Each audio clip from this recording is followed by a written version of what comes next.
So it is the night before my history scores come out. That's not what I meant to say. It is the night before my AP scores come out, and I'm anxiously awaiting what they are. I'm going to go ahead and film this part right now so that I can just directly look at those scores tomorrow morning. So this year I took 4 AP tests, and I'm failing at speaking to the camera right now. I'm sorry. So I took 4 AP tests. I took comparative government politics, United States history, world history, and European history. If you can't tell by those 4 history-style AP tests that I'm going to be a history major, I am. Hopefully, my love of history has helped me get 5s on these exams, even though I know it hasn't for all of them. So for comparative government politics, I feel like I got a high 4 or a low 5.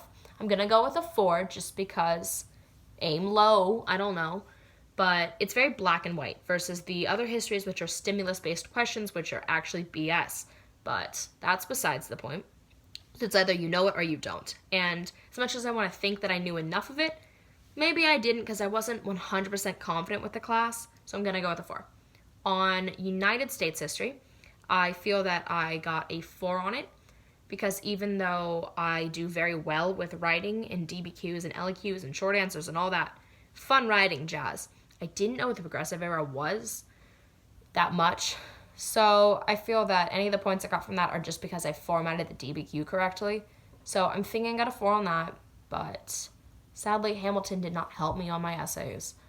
On the world history, 100% without a doubt, I got a 1. Now I'll tell you why I know I got a 1.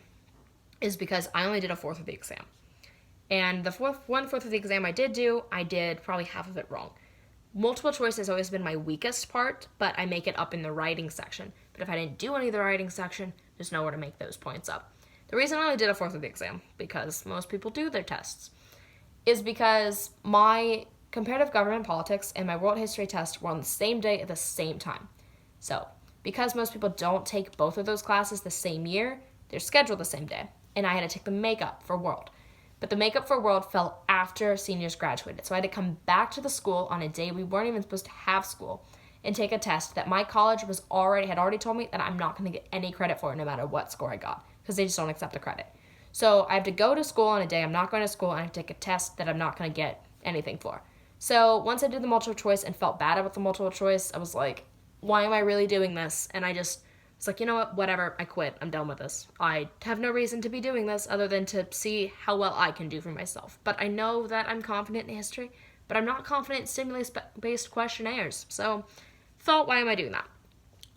Except the reason I didn't cancel that score is because I feel that people should be able to accept their failure and embrace that. And so I wanted to have that, a documentation of something I did poorly, just because I need something to humble myself. I don't know, some BS like that. Anyway, and finally, I have the European history class, which I didn't take the class for. I only took the exam and I self-studied for it. And even though I didn't take the class, I still feel the most confident about the exam. So for some reason, that's how that ends up. So I think I got a 5 on that. Hopefully I got a 5 on that, because I think that's pretty cool if I'm like, oh, I didn't take the class, but I still did well on it. Because, it's just a fun thing to think that you're good at something. So we're going to see.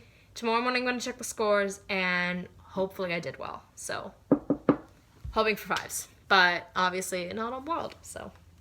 Okay, it is the next morning, and I'm really freaking nervous, but, okay, I'm on the site. I'm pressing sign in. I'm scared. UP scores. Okay. Can't do anything about it now, but Okay. Okay, I can't see all of them, I can only see the top one. So, comparative government politics, I got a 4. European history, I got a 5. United States history, I got a 3. On world history, they didn't grade. What? Oh, it's still in process. Okay, they decided they're not gonna grade that one. Well, that's unfortunate. I thought I got a 4 or a 5 in United States history, but, that's okay. That means I have to take the US class, which I really didn't feel like doing. But I got a 5 in Euro, which I'm really freaking happy about because I didn't take that class. So, I don't know. That's pretty cool. Anyway.